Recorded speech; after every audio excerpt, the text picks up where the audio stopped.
Hello বন্ধুরা, আপনার জীবনের যে কোনো দিকে তাকিয়ে দেখুন না কেন, আপনি টাটা কোম্পানির কোনো না কোনো ব্র্যান্ড তো অবশ্যই খুঁজে পাবেন। যখন আপনি গাড়িতে ভ্রমণ করুন, টাটা মোটরস তাদের ঢের গাড়ি তৈরি করে। আপনি যখন বিমানে যেতে চান, টাটার ভিস্তারা এয়ারলাইন্স এবং এখন এয়ার ইন্ডিয়াও আছে। আপনি হোটেলে থাকতে চান, তাজ হোটেল যেটা টাটার মালিকানাধীন। আপনি অবশ্যই পোশাক পরিধান করুন, টাটার ফ্যাশন ব্র্যান্ড ওয়েস্ট সাইড আছে।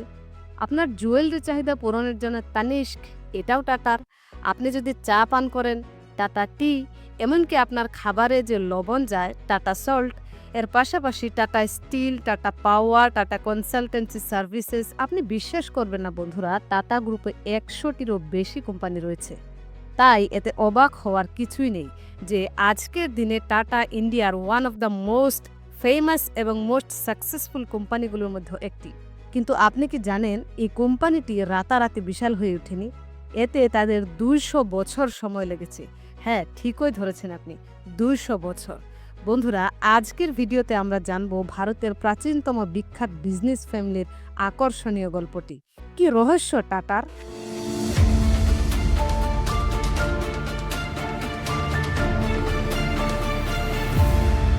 বন্ধুরা, আমাদের গল্প শুরু হয় 1822 সালে, প্রায় আজ থেকে ২০০ বছর আগে।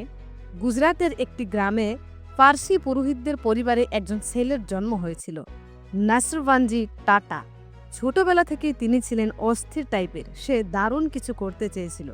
বলা হয়ে থাকে যে তিনি তার গ্রামের একমাত্র ব্যক্তি ছিলেন যিনি গ্রাম ছেড়ে চলে যাওয়ার এবং দুর্দান্ত কিছু করার প্রয়োজন অনুভব করেছিলেন। তিনি বিশ্বাস করতেন যে এটিই তার ভাগ্য। তাই যখন তিনি ২০ বছর বয়সে তিনি তার গ্রাম ছেড়ে মুম্বাই চলে আসেন এবং একটি নতুন ব্যবসা স্থাপনের চেষ্টা করেছিলেন। আজও অনেক তরুণ তরুণী এটা করে, নতুন ভবিষ্যৎ গড়ার জন্য গ্রাম থেকে শহরে চলে আসা। কিন্তু পার্থক্য ছিল যে তার একজন স্ত্রী এবং একটি সন্তানও ছিল। তখন বাল্যবিবাহ খুবই সাধারণ ছিল। তিনি প্রায় ১৭-১৮ বছর বয়সে বাবা হয়েছিলেন। তিনি তার পরিবারের সাথে মুম্বাই চলে আসেন। সেখানকার তুলা ব্যবসার প্রতি তিনি আকৃষ্ট হন এবং শীঘ্রই তিনি একটি তুলা রপ্তানি ব্যবসা পরিচালনা করতে শুরু করেন। ব্যবসা থেকে যে আয় হতো তা তিনি নিশ্চিত করতেন যে তার ছেলের শিক্ষার জন্য ব্যয় করা হবে। তিনি এতে কোনো আপোষ চাননি। তিনি তার ছেলে জামশেদজিকে সেই সময়ের সেরা শিক্ষা প্রদান করেছিলেন। তখন এর অর্থ ছিল ইংরেজিতে শিক্ষা নেওয়া।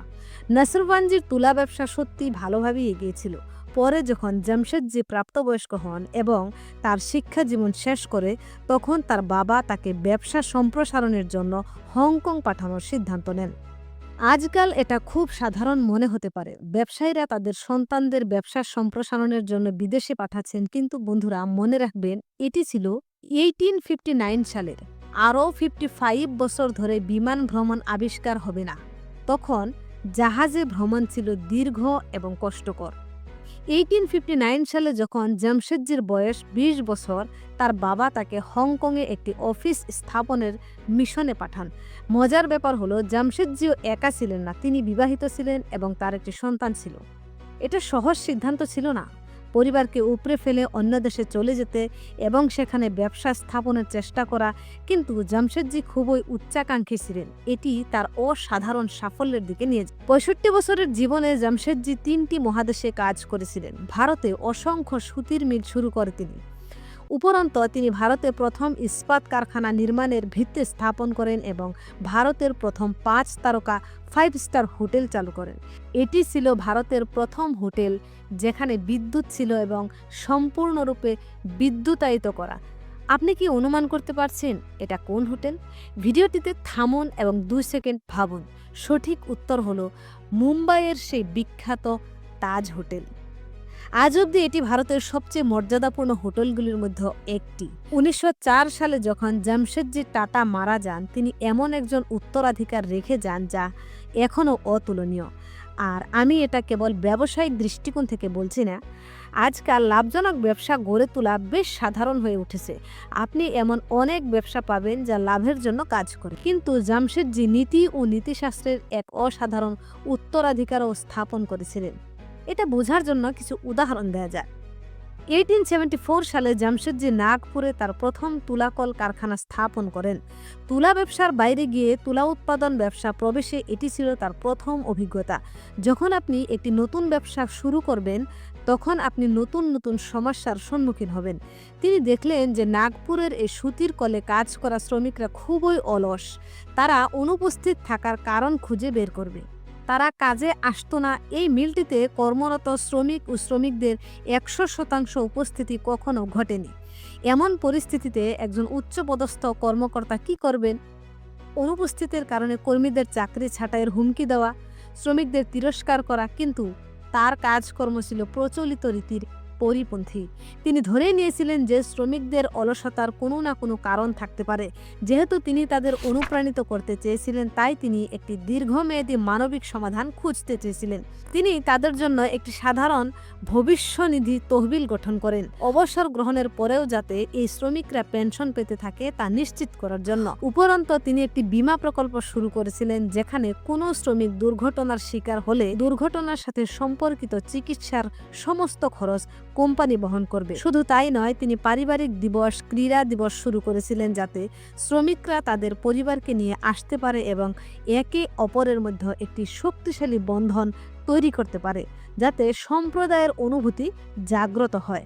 আজকের বিশ্বে এগুলো বেশ সাধারণ হতে পারে, কিন্তু মনে রাখবেন যে যুগে এটি করা হয়েছিল, বিশ্বের বাকি অংশে 1800 দশকে কাজের পরিবেশ ভয়াবহ ছিল। আশ্চর্যজনকভাবে তিনি তার তহবিল থেকে এই খরচগুলি বহন করেছিলেন। তারপর 1861 সালে আমেরিকান গৃহযুদ্ধ শুরু হয়। পরোক্ষভাবে এটি জামশেদজির ব্যবসার নতুন সুসংবাদ ছিল। আগে ইংল্যান্ড তার বেশিরভাগ তুলার কাঁচামাল আমেরিকা থেকে আমদানি করত, কিন্তু গৃহযুদ্ধের কারণে সরবরাহ বন্ধ হয়ে যায়। জামশেদজি এই সুযোগটি কাজে লাগান এবং তার সরবরাহকৃত তুলার দাম দ্বিগুণ করে দেন, কারণ ভারত থেকে তুলা আমদানি করা ছাড়া ইংল্যান্ডের আর কোনো বিকল্প ছিল না। এ সময় তিনি লন্ডনে তার অফিস স্থাপন করেন এবং সেখান থেকে কাজ করেন। পরবর্তী 4 বছর ধরে তিনি প্রচুর মুনাফা অর্জন করেন, কিন্তু 4 বছর পর আমেরিকান গৃহযুদ্ধের অবসান ঘটে এবং আমেরিকা থেকে সরবরাহ আবারও শুরু হয়। এর ফলে টাটার ব্যবসার উপর বিরূপ প্রভাব পড়ে এবং এটি লোকসান করতে শুরু করে। বিনিয়োগকারীরা তাদের বিনিয়োগের উপর লাভের জন্য তাকে বিরক্ত করতে শুরু করে, কিন্তু জামশেদজি অবিচল ছিলেন। তিনি প্রতিশ্রুতি দিয়েছিলেন যে সমস্ত বিনিয়োগকারী তাদের রিটার্ন পাবেন, আর শুধু কিছু সময় চেয়েছিলেন। বিনিয়োগকারীরা তার সততা দেখে তাকে কাজ চালিয়ে যাওয়ার অনুমতিও দেন, কিন্তু বিনিয়োগকারীরা বলেছিলেন যে জামশেদজির মাসিক বেতন মাত্র 20 পাউন্ড হবে। যদিও তিনি কোম্পানির মালিক ছিলেন, তার মালিকানাধীন কোম্পানিতে একজন নির্দিষ্ট বেতনভুক্ত কর্মচারী হিসেবে কাজ করা তার জন্য বেশ অপমানজনক ছিল, কিন্তু তিনি অবিচল ছিলেন। এটি জামশেদজির ব্যবসার প্রতি নিষ্ঠার পরিচয় দেয়। ওর বাবা একই রকম ছিল। যখন নসরওয়ানজির তুলার ব্যবসা ভালো চলছিল না এবং বিনিয়োগকারীরা তাদের টাকা ফেরত চাইছিল, তখন তিনি বিনিয়োগকারীদের টাকা পরিশোধ করার জন্য তার বাড়ি বিক্রি করে দিয়েছিলেন।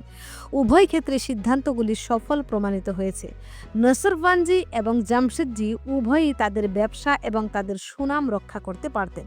এটি আমাদের শেখায় যে যদি আপনার ভেতরে প্যাশন, ডেডিকেশন এবং স্কিল থাকে, তাহলে আপনার সাকসেসফুল হওয়ার চান্সেস অনেক গুণে বেড়ে যায়।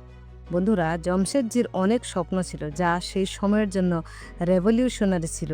ভারতে বিশ্বমানের শিক্ষা প্রতিষ্ঠান প্রতিষ্ঠা করা, একটি ইস্পাত কারখানা স্থাপন করা, একটি 5 তারকা হোটেল নির্মাণ করা যা জাতি নির্বিশেষে সকলেই উপভোগ করতে পারবে। তখন বর্ণবাদ বেশ প্রকট ছিল। তার জীবনদশায় তিনি হোটেলটি তৈরি করতে পেরেছিলেন, কিন্তু বাকি 3টি স্বপ্নের প্রকল্প তার মৃত্যুর আগেই সেগুলোর কাজ শুরু হয়ে গিয়েছিল।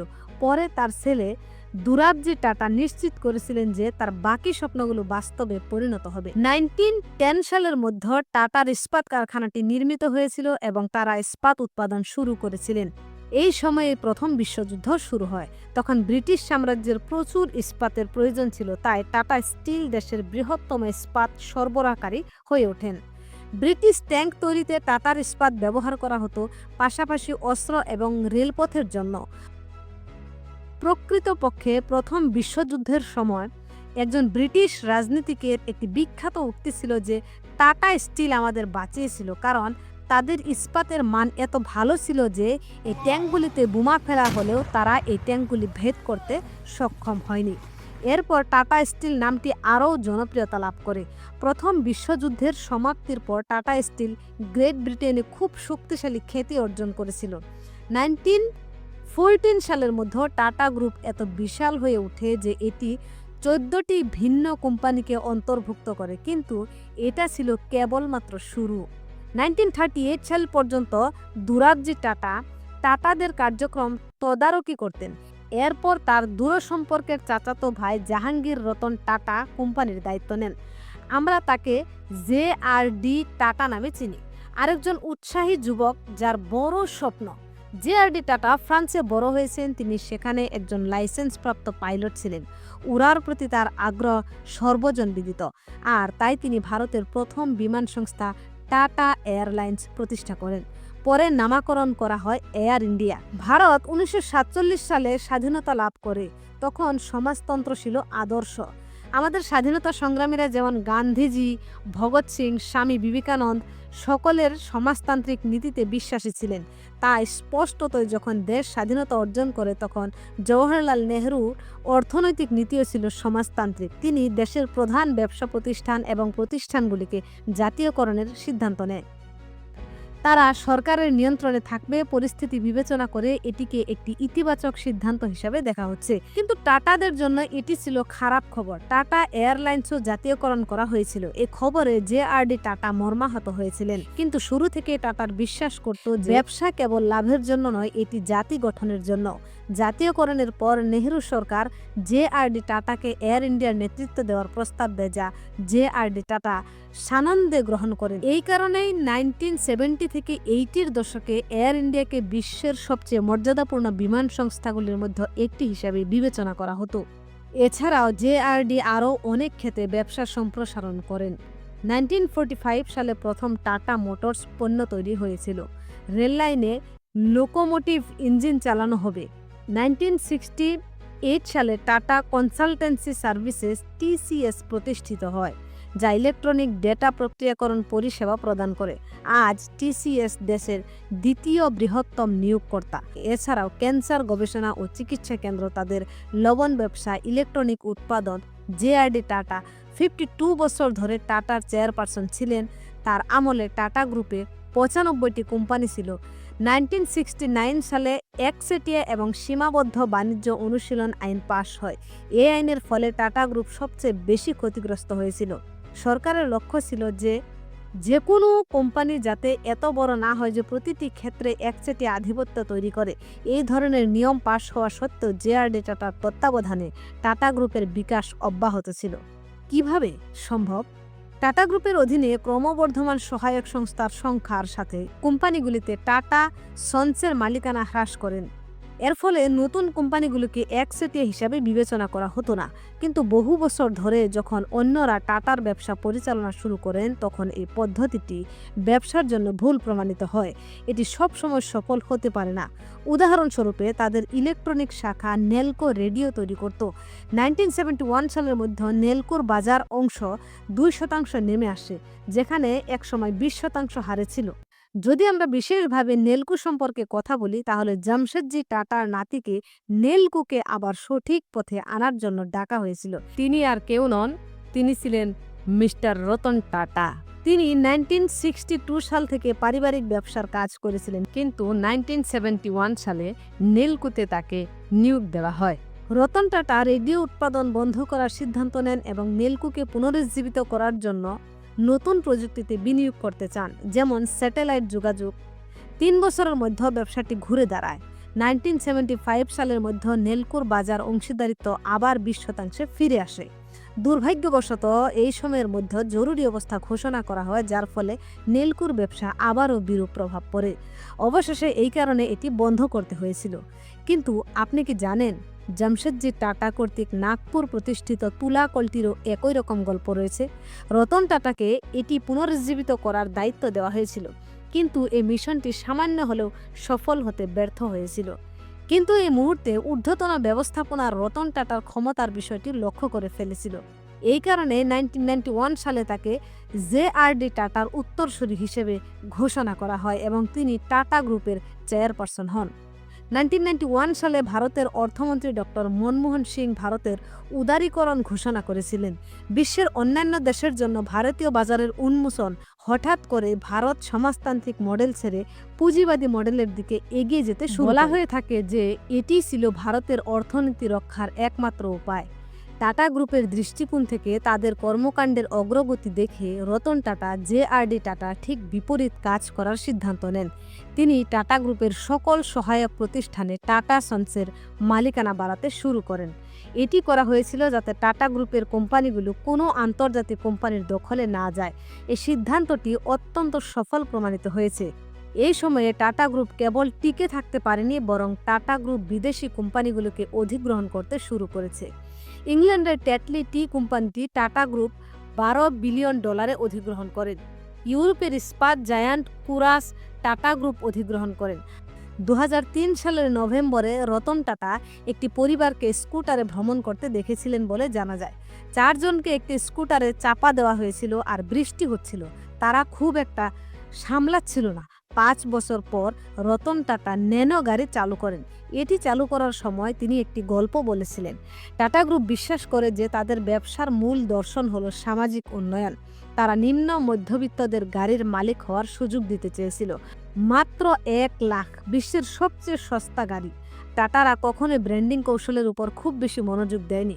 আপনি এটি দেখতে পাবেন যে টাটারা অনেক প্রতিষ্ঠান এবং ব্যবসা প্রতিষ্ঠা করেছিল যেগুলির নামকরণ টাটাদের নামে করা হয়নি, যেমন ইন্ডিয়া ইনস্টিটিউট অফ সায়েন্স, নাগপুরের সেই তুলা কল যার কথা আমি আপনাদেরকে বলেছিলাম, এর নামকরণ করা হয়েছিল এমপ্রেস মিল। রানী ভিক্টোরিয়ার রাজ্যাভিষেক স্মরণে এর নামকরণ করা হয়েছিল। ব্র্যান্ড তাজ হোটেল, এতে টাটার নাম নেই। জামশেদজি টাটার নামে জামশেদপুর শহরের নামকরণ টাটারা করেনি, বরং তৎকালীন ভারতের ব্রিটিশ ভাইসরয় শহরটির নামকরণ করেছিলেন। আসুন বন্ধুরা, পরবর্তী ভিডিওতে দেখা করি। আপনাকে অনেক অনেক ধন্যবাদ। ভালো লাগলে চ্যানেলটা অবশ্যই সাবস্ক্রাইব করবেন।